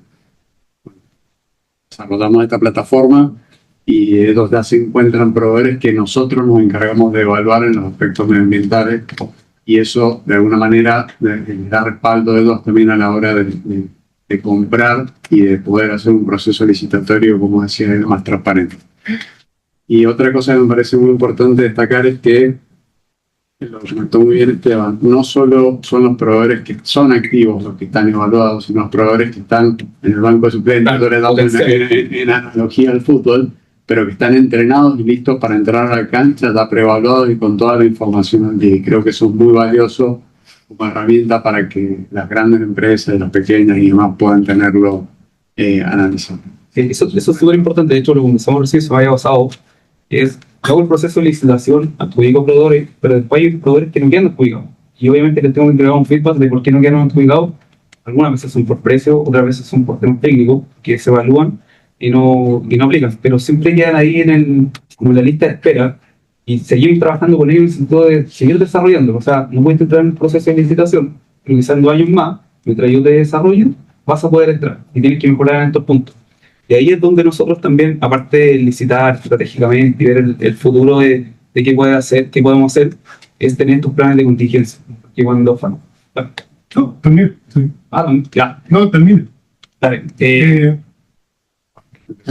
Falla un proveedor, cuando falla un proveedor, ¿qué nos pide? O sea, gerente de operación y de producción me va a decir: necesito la etiqueta o necesito el azúcar. Ahora ya, si yo no tengo ese plan de contingencia validado, me voy a demorar mínimo 1 mes en validar todo. Le pedirle la información, que cumpla con los criterios que pide Coca-Cola, que lo validemos, que se hagan los informes de validación, que se dé el check, que se crea el proveedor. Porque de repente uno dice: ya tenemos el proveedor B o C, D que puede abastecer, pero no está creado en el sistema. Entonces ya tenemos que tenerlo validado. Ya tiene que estar probado que el plan de contingencia efectivamente funciona, porque en el papel, como les decía antes, la parte subjetiva de lo que te gusta aguanta demasiado y es como súper bonito hasta que en el momento tú te ves, hoy día 10 de la mañana falló algo, ¿te acuerdas del plan de contingencia? Perfecto, ¿con quién me tengo que comunicar? Con Juanito del proveedor C para que me abastezca, porque tengo validado el proveedor y no puedo abastecer en este momento. Uno de los puntos críticos en las licitaciones, por lo menos dentro de la cultura chilena, es que se tiende a dar por ganador al que te da el mejor precio, y el mejor precio siempre va barato. Pero desarrollar estándares de sostenibilidad implica que toda la cadena de valor aumenta, porque es más caro. ¿Ustedes están dispuestos a pagar esa diferencia por tener proveedores más sostenibles? ¿Sí? De hecho, lo hacemos, por ejemplo, en el azúcar.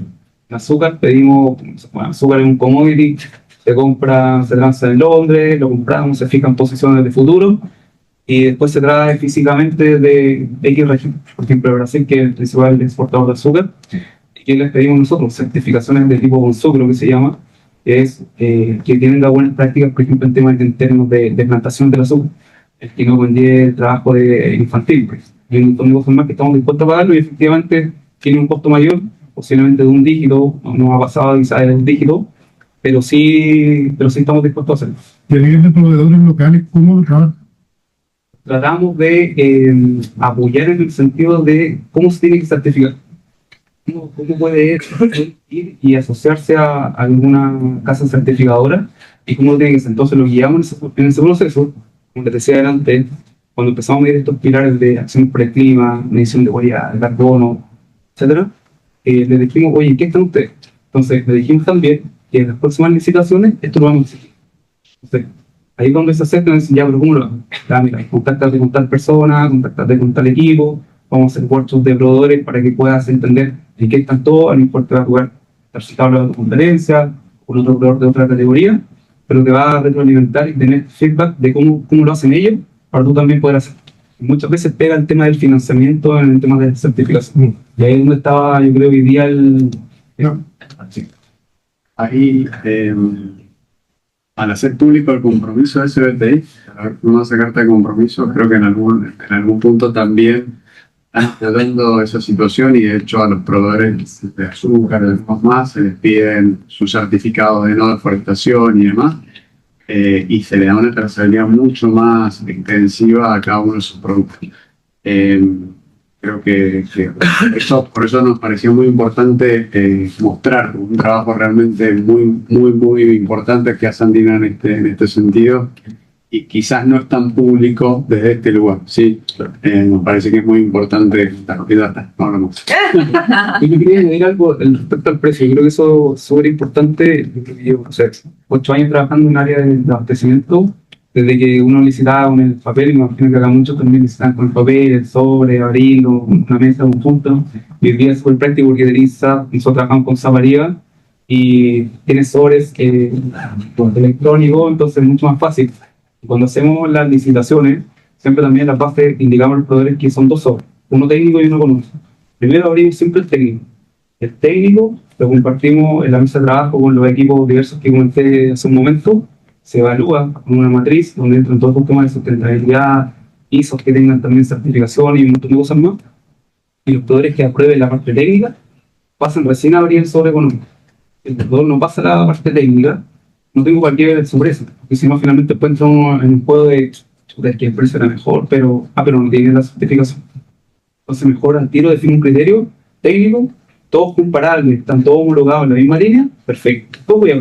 Después voy a ver que está el tema pueden existir muchas veces abajo en la compra, pero en el costo total de lo que significa ese insumo, a veces me estoy pegando merma en la línea porque tengo detenciones constantemente, por ejemplo en la etiqueta que no tiene la electricidad o la estática suficiente para poder pasar y llegar a la botella, me está generando detenciones, mermas, problemas, constantes detenciones, la etiqueta se vuelve más cara, el costo de venta de ese producto es mucho más caro a fin de mes. Entonces me llaman a fin de mes y dicen, oye, ¿por qué la etiqueta, no sé, ¿para qué salieron ahora con nombre, Characó? ¿Por qué salieron más cara? Porque con un producto tengo problemas, tuve detenciones libres, entonces el costo empezó a aumentar.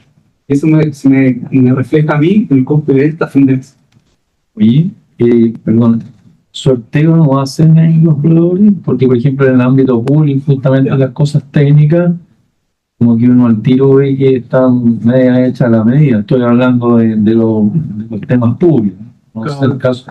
Entonces, uno de repente ve la parte técnica y no sé, pues te medían experiencia, te medían, mira, haber hecho 25 compras en el último mes o 30, que tú ves que la mitad de los proveedores queda afuera con un tema de... Entonces, yo sé que algunas empresas, aplicando el criterio de más diversidad, han optado a veces por hacer un sorteo. O sea, obviamente hay condiciones mínimas, pero para mostrar más transparencia dicen, mira, vamos a contratar 2 quedan porque, bueno, cumplieron la matriz y otros 2 quedan por sorteo. Pregunto nomás si lo han aplicado. No lo hacemos. ¿Ah? Claro, porque, perdona, pongo otro ejemplo, le pasaba a Harvard también, los que postulaban, todos eran buenos, todos se sacaban 7, y postulaban 2.000. Bueno, ahora cambiaron un poco esa cosa, pero al final terminaban haciendo sorteo. Decían, mira, los 100 alumnos que van a quedar este semestre son tan buenos todos que aplicamos y eso transparentó más también todo, porque cuando antes quedaban 100, al tiro todos decían, mira, los que quedaron eran todos apetutados, digamos. Mientras que cuando se hace sorteo, ya por una cantidad, la mitad es sorteo, la otra queda un poco. El sorteo no lo hacemos, yo creo que eso quizás, pero estoy equivocado, pero lo estamos reemplazando con esto que quedan en el banco suplente y que lo seguimos desarrollando. O sea que tienen la oportunidad de que si falla un peor de los titulares que se adjudicaron, exacto. Pero no dejamos igual el tema del sorteo de las licitaciones, también por un tema de transparencia, porque después nos auditan los procesos de licitación que nos dicen ya, muéstrame todo lo que le pasaste al programa, no todo lo que, a lo que invitaste, los que no llegaron con oferta, ¿quiénes fueron? Listo, ¿dónde tenían el respaldo de esa información? Pues, ¿qué información te pasaste? ¿La entregaron por envío o la entregaron por correo? Claro. ¿Quiénes iban en copia? ¿Iban copia yo o el equipo de abastecimiento o copiaron a otra persona? Todo en términos de resguardar la información del proveedor, sobre todo por el tema de precio. Claro, y también, ojo, que también con el precio pasa que también hay rangos que uno sabe que el precio es el precio, digamos. O sea, hay rangos y ahí viene después lo de la oferta temeraria, que algunos están dispuestos a ir a la mitad o un tercio para quedarse, pero tú también sabes que al final hay rangos de precios que Son sostenibles. exacto. Pero yo me imagino ustedes lo hacen bien eso. Bueno, les queremos agradecer, muchas gracias por su caso de éxito. Muchas gracias a todos por venir, por participar, por todas las preguntas. A través de online no tenemos preguntas, pero de todas maneras vamos a dejar nuestros contactos por si tienen alguna pregunta posterior, nos puedan contactar, ¿ya? Podría ser un comentario. Bueno, los quiero felicitar un juicio por toda la campaña que tienen desarrollado. Pero a mi juicio falta aquí algo muy importante, que no lo veo, que usted está muy preocupado en la materia prima, ¿no es cierto?, el azúcar, qué sé yo, pero el proceso productivo es el gran generador de contaminación, emisiones de gases de efecto invernadero, todo el proceso del fracking, pero todo el tema de maquinaria, todo el tema del proceso productivo, y no está allí, digamos, todo el tema energético, está solamente el consumo de agua, y a veces nos olvidamos quizás el eje central, la energía, y aquí no están en este capítulo. Pero yo que nosotros trabajamos midiendo su huella de carbono hace tiempo, acá estamos hablando específicamente de cadena de suministro. El sistema energético está, de hecho, tienen pilar de energía dentro de Andina, hay un departamento de pilar de energía. Y eso está asociado a su matriz de reducción de emisiones asociada al proceso productivo, claramente. Pero eso lo ve no lo ve Supply Chain, sino que lo ve el área de operaciones de cada una de las plantas. Cada una de las plantas tiene un plan de acción estructurado y alineado a los SBTI. Perfecto. Así que está contemplado. El caso de agua, por ejemplo, y medir, por ejemplo, el tema de cuántos litros de agua consumimos, porque de repente uno piensa, no sé, la botella retornable llega, pero la botella retornable se tiene que dar. O sea, hay un montón de consumo de agua que se va en ese sentido. Entonces, dentro de los pilares de la estrategia, el objetivo es disminuir siempre ese consumo de agua. Puedo llegar está en la memoria, creo que está como en 1,3 litros. Eso lo teníamos un año atrás, está en 1,7 litros. Y también habría que ver los kilovatoras que se gastan para el bombeo de esa agua. No, y qué tan eficiente es la línea de absorción. Y ahí han cambiado Chile es más fácil, su materia energética, la andina es prácticamente entera renovable. En Argentina están en ese proceso, en Brasil ya creo que hace tiempo es, y Paraguay por defecto la materia energética paraguaya es renovable porque es hidroeléctrica por generación completa, 100%. Pero sí, el proceso está evaluado desde ese lugar y la verdad es que vienen cumpliendo sus objetivos y metas. Así que la verdad que por eso es un digno caso de estudio en todos los aspectos. Inclusive nosotros hemos hecho, bien la última, hemos hecho la evaluación de huella hídrica de todas las operaciones y está sumamente controlado y hay planes de acción asociados, la huella hídrica de la compra del azúcar, la huella hídrica de la compra del cartón. Muy bien, para poder tener también el criterio y para el perfecto no puedo decirle, oye, necesito que controle eso, si no lo controle. No, tiene que dar tu ejemplo. Claro, nosotros damos el ejemplo y también el ejemplo. Perfecto, muchas gracias. Dios. Si es que se puede decir. ¿Cuántos litros de agua por litro de Coca-Cola tiene el agua ahí? Por eso lo abordaba en si era como 1,3 litros o 1,4, ronda por ahí. Sí. Sí, como- Y en Santiago, pero otra pregunta si me Perdón, la sacan de pozos, ¿no? Sí, sí, eso, ya.